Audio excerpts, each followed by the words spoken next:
Yo, what up, YouTube? Listen, today we're going to talk about real estate. Have you ever thought about getting into the rental property game and you're trying to figure out how do rental investors make money on their property?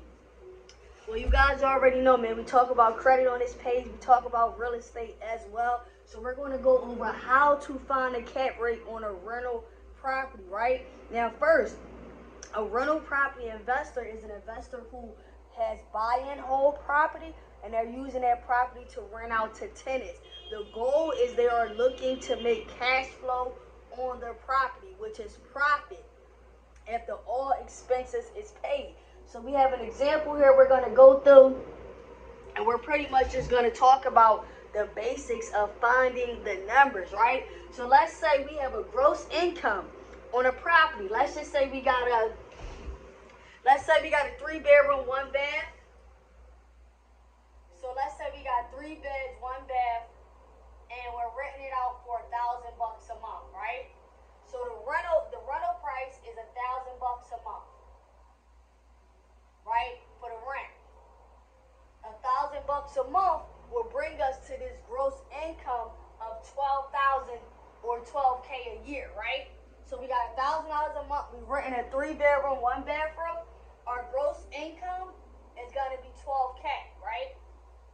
Now, one thing we talk about is if you're an investor, it costs to be the boss, so you must pay expenses, right? Some of the main expenses that you must account for if you plan to invest in real estate, if you plan to invest in rental property, is especially if you plan on getting a lot of property management fees, maintenance fees, and insurance, right? So if we take away our property management, say $1,000, our maintenance $500, our insurance is $500 a month, that would total out to $2,000, right?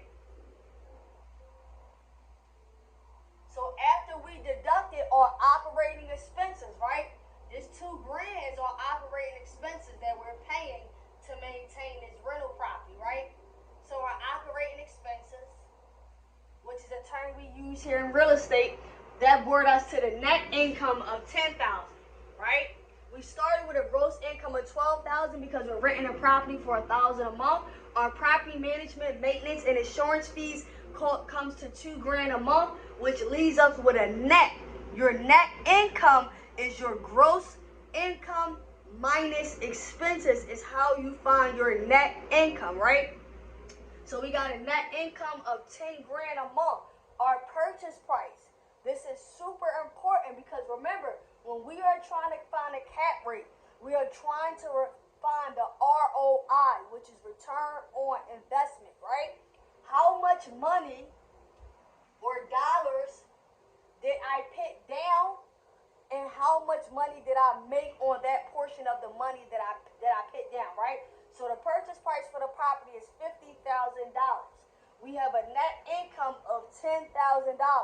Now, the formula that we're going to use to find our cap rate is our net income divided by our purchase price, right?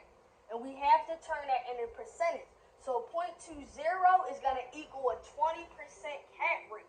So if you purchase a property, right, we divide the net income by our purchase price. If you purchase a property for $50K and you're bringing in $12,000 a year gross income because you're renting that 3-bedroom, let's just say in South Philly for $1,000 a month, after we pay our operational costs and our expenses, that leaves us with a net income of $10,000. We divide that by the purchase price, and we find a cap rate, right? Now, the cap rate, this number may be different for all investors. Now, depending on, say you're a new investor, and you're like, okay, if I put my money in a bank, if I put my money in the stock market, I may not get as high as return as an investment, right? So you know what? I want to park my money into real estate.